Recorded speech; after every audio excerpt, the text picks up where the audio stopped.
Now for the boys.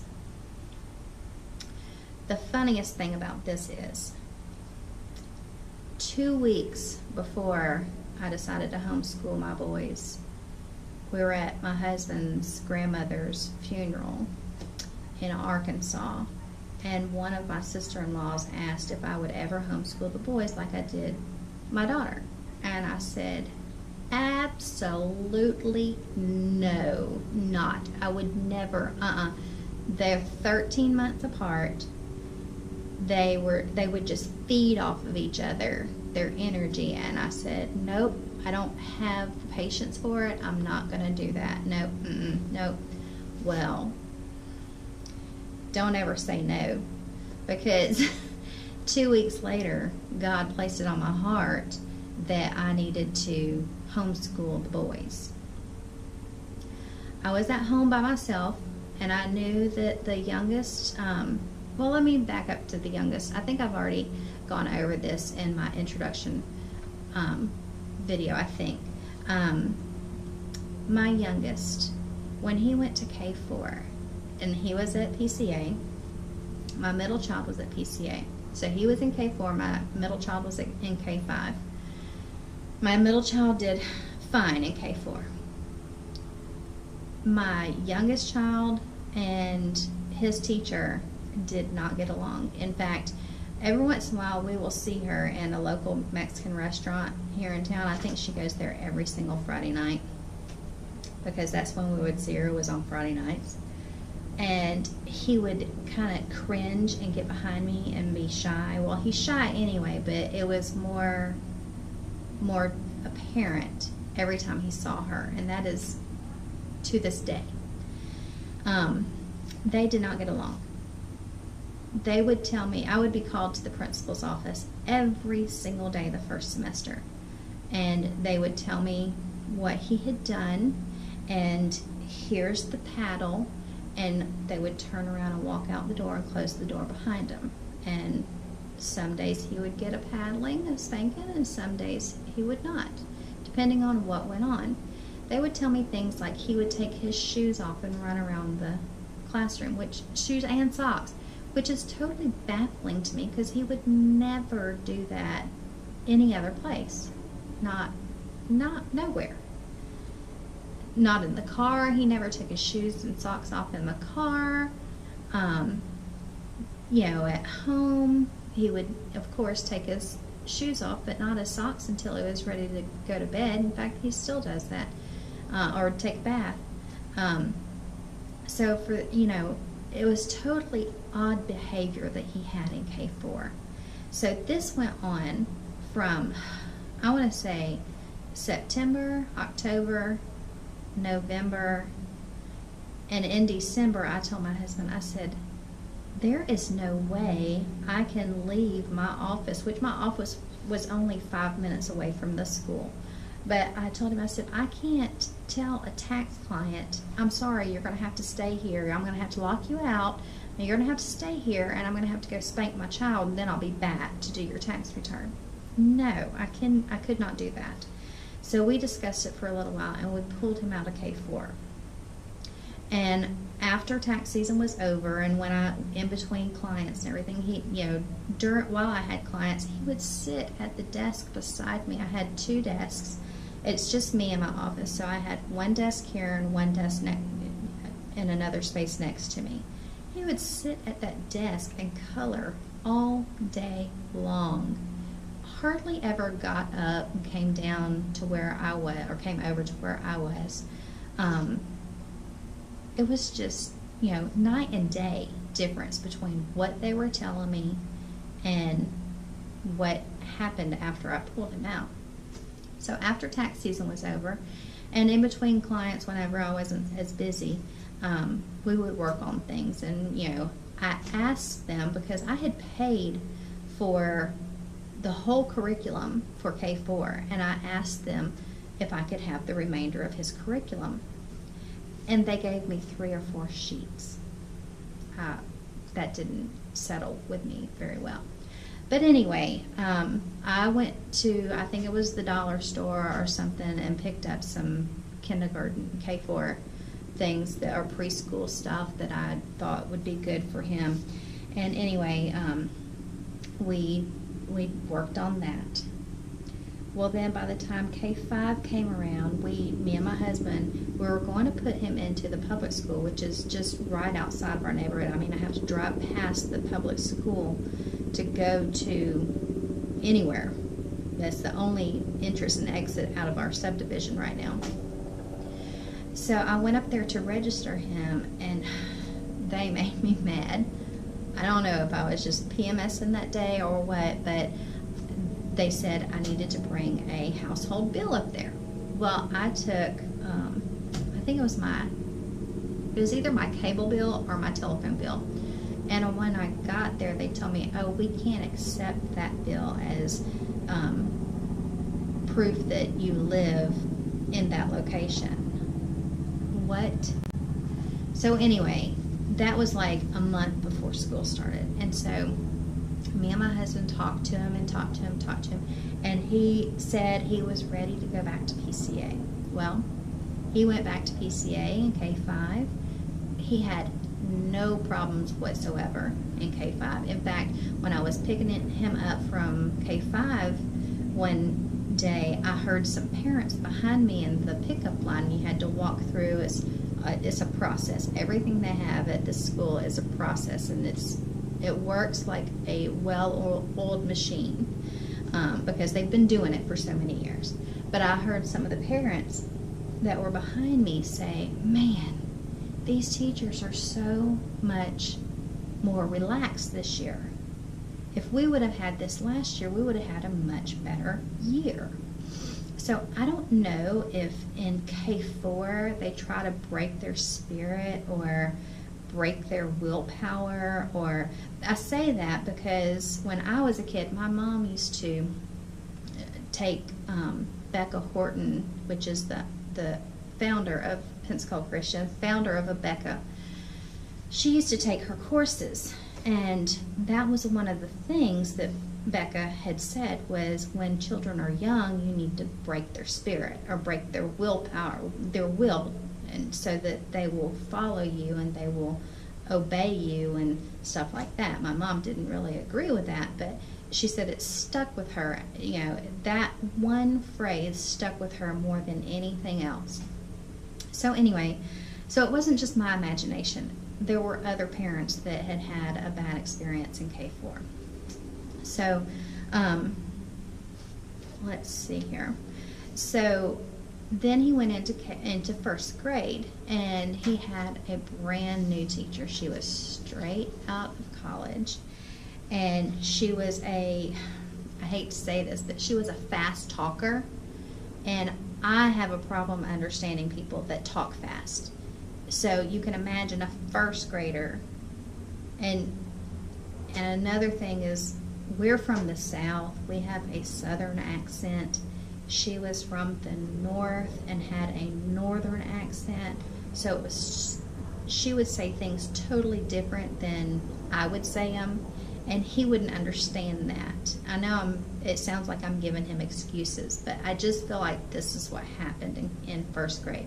He did good in first grade, but by the end, I knew that his math was lacking. His grades in math were like D's. His penmanship grades were not great. And, you know, that's another thing, though.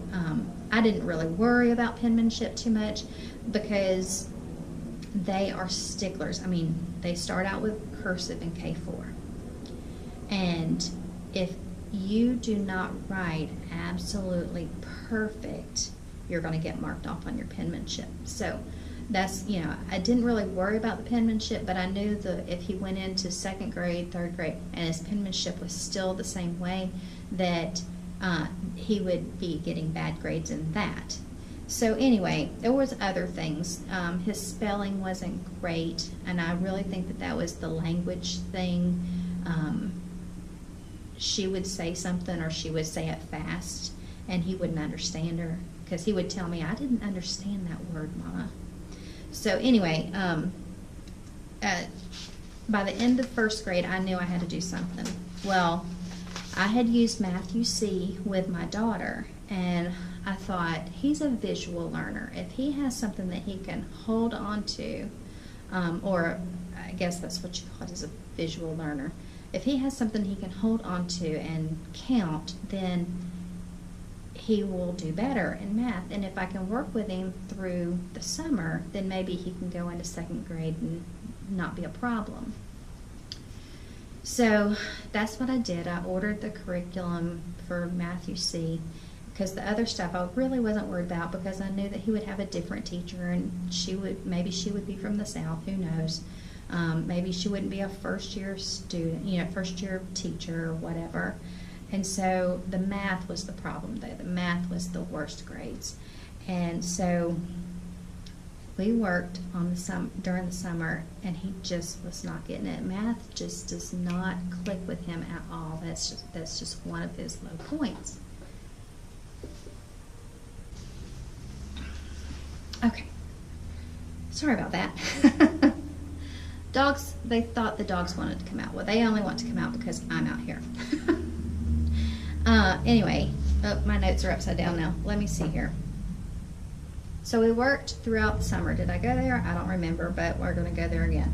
I worked throughout the summer with him, and I just knew that he was not going to make second grade. He made good enough grades that he passed the first grade, but I knew that he was not going to, because at PCA they don't slow down. It is, like I said, it's a well-oiled machine. This is what you do today, this is what you do tomorrow, and every teacher teaches the exact same way and in the exact same speed. There is no differentiating between anybody. There's no advanced courses, there's no slower courses. It is just everybody is the same.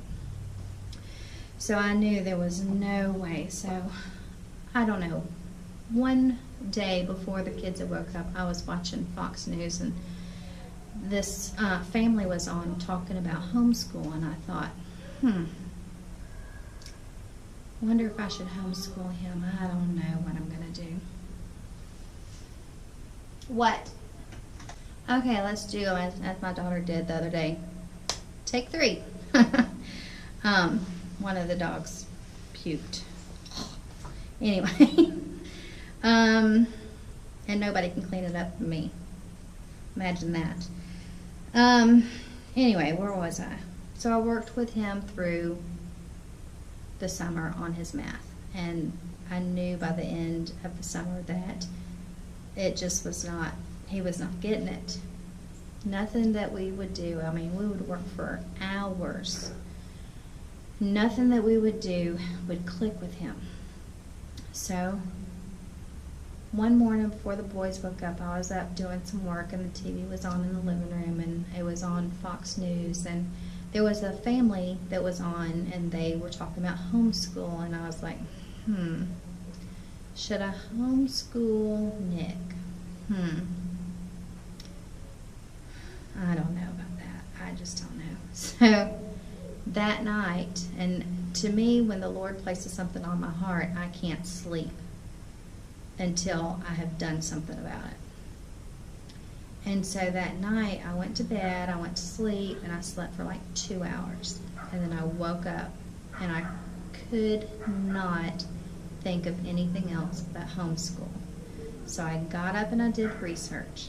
I was like, I just don't know about this. I guess I'm going to homeschool Nick, the youngest one, but send Max back to PCA because he was doing fine. So anyway, I'd already paid the $75 registration fee for Max because I knew he was going back. I didn't know about Nick, so I didn't pay his $75 registration fee. I guess the Lord knew for sure that Nick wasn't going back too, because he didn't place it on my heart to pay that $75. But anyway, I started looking up homeschool. Then I started looking up curricula, whatever. And for 2 weeks, I only got like 2 or 3 hours of sleep every single night until I had it all planned out, which curricula he was going to use for this curriculum he was going to use for this subject, which one he was going to use for this subject. You know, I just went down the list. And it took me 2 solid weeks of researching everything that I could get my hands on, on the computer, to figure out what I was going to do. So, and I had not told my husband any of this because, he sleeps like a husband, soundly.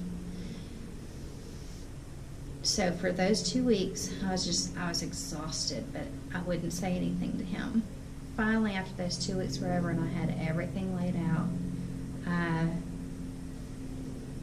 prayed and said, Lord, if this is what you want for me to do, then help my husband be okay with it. Well, I didn't know what he was going to say. I thought he was going to say, are you out of your mind? So I went to him and I asked him, I said, what do you think about me homeschooling Nick?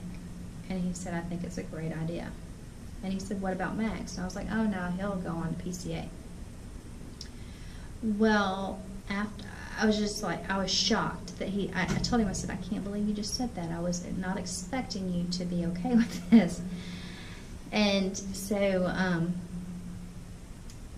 it was, we got all the paperwork together that we needed to, which is really not a whole lot of anything that you need to in the state of Florida. You just have to submit your intent to homeschool, and that's it.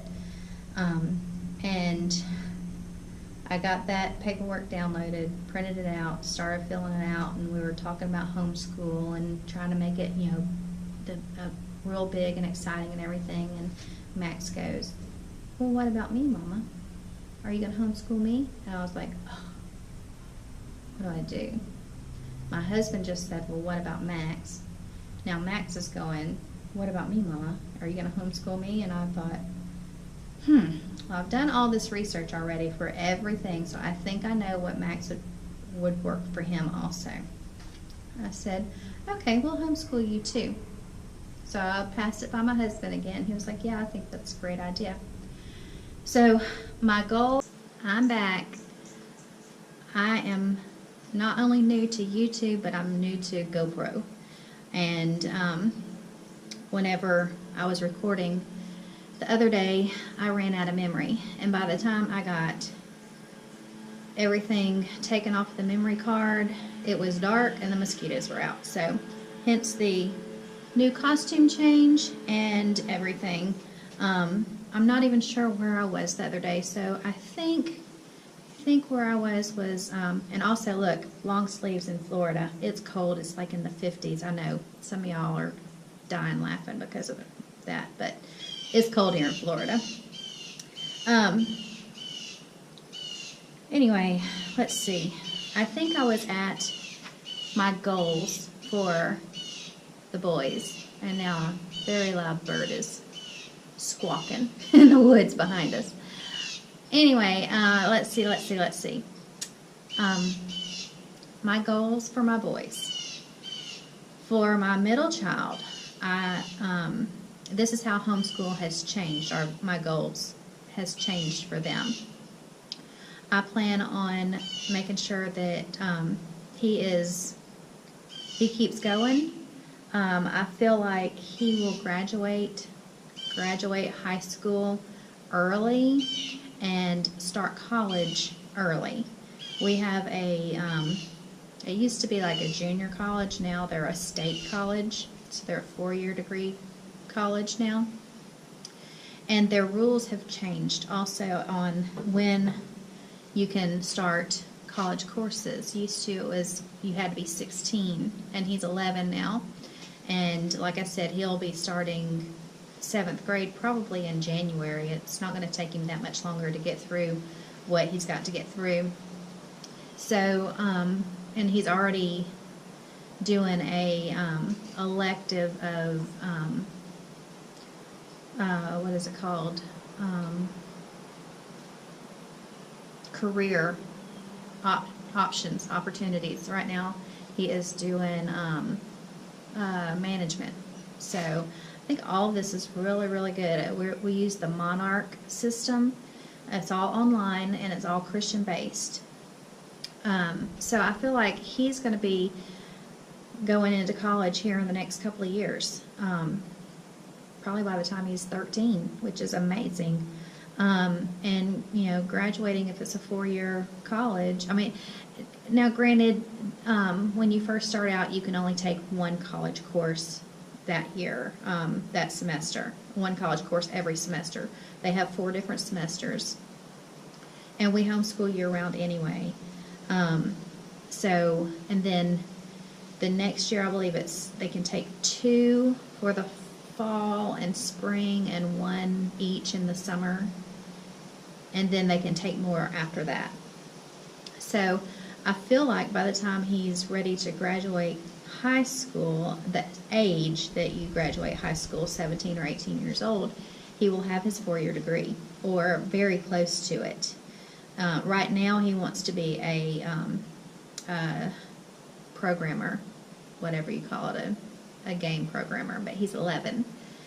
And games are, online games and video games are his thing right now. So that may change for him, but we'll see. I mean, coding and programming is a very good money-making career, so whatever he wants to do.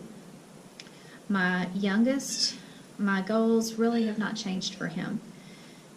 I would really like to get him up to grade level, but at this point, math just kicks his butt. Every other subject he is great in. He will fly through it, but math, it just overwhelms him.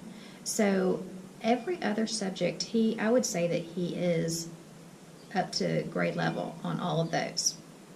Math, he is 1.5 years behind in math. And it's just because it does not click. It doesn't matter if we do flashcards every single day, all day long. Doesn't matter if, we do the memory game. It doesn't matter if we do anything. It just does not click with him. He has to sit there and think about every single thing that he does with math, which drives me crazy because I'm a bookkeeper, tax preparer, and math is my thing. And this is the one child out of 3 that has a problem with math, and I just want to pull my hair out some days because I think, how can you not know that? We've been doing it for 5 years now. Oh my goodness. But it just doesn't come naturally to him. And I got on to him the other day and I feel bad about it because he did end up crying. But it was a money lesson. And I told him, I said, look, you are absolutely going to have to deal with money every single day of your life. It doesn't matter what career path you choose, anything, just living. You have to know how to count money. And if you don't know how to count money, then you could give somebody a $10 bill and they're supposed to give you change and you don't know it. You don't know how much change they're supposed to give you. And they could, screw you out of money. You have got to know how to count money. And he ended up crying over that, which I felt bad, but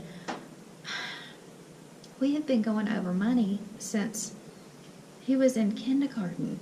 And I just feel like he should know how to count 4 quarters equals $1.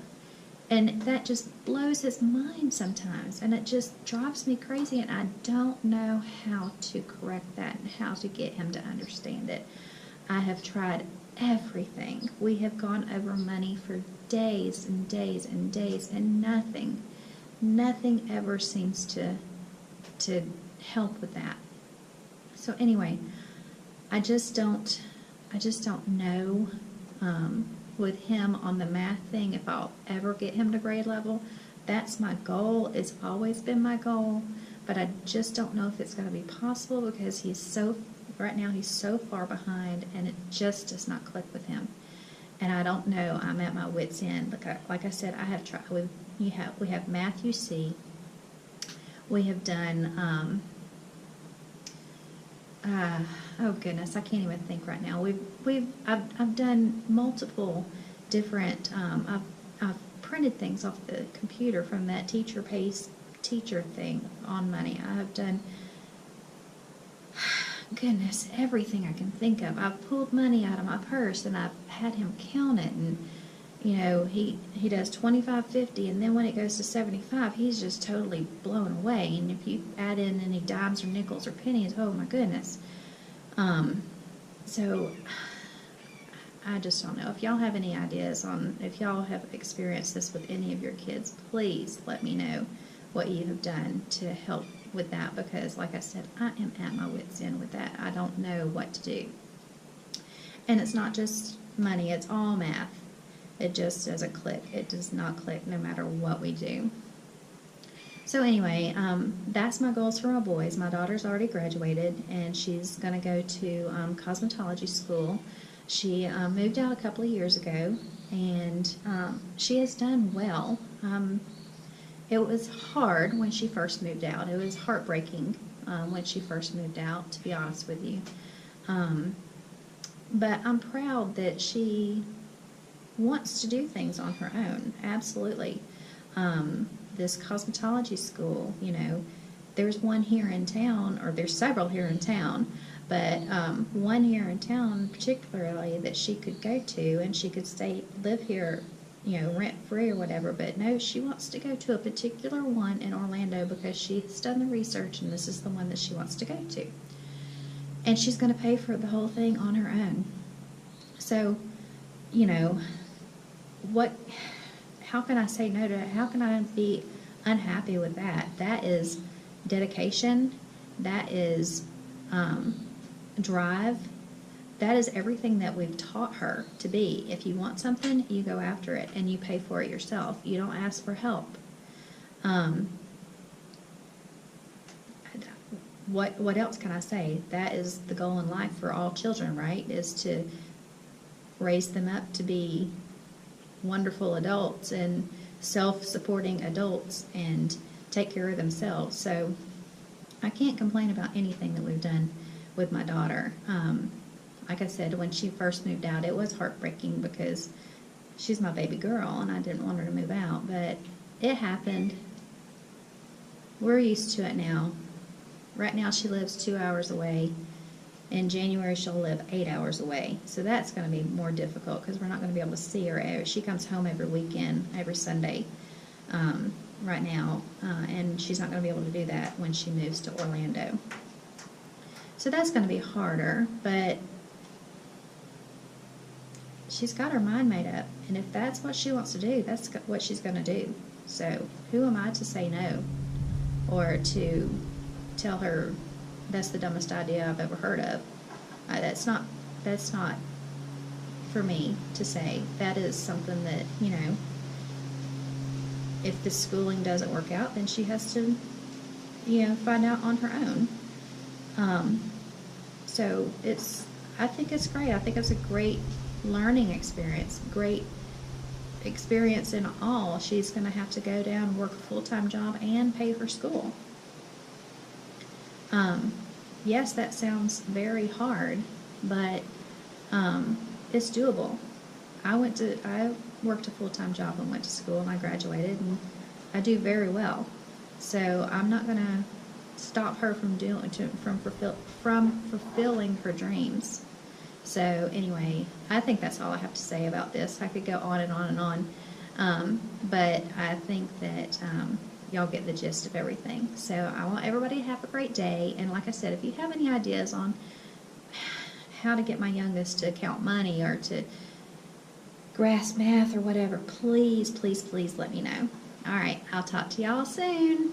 Oh, and by the way, you're probably going to see this costume or this outfit in multiple videos because I'm going to try to get a lot of videos done today so that I can edit them and put them up on YouTube this coming week. All right, talk to y'all soon. Bye.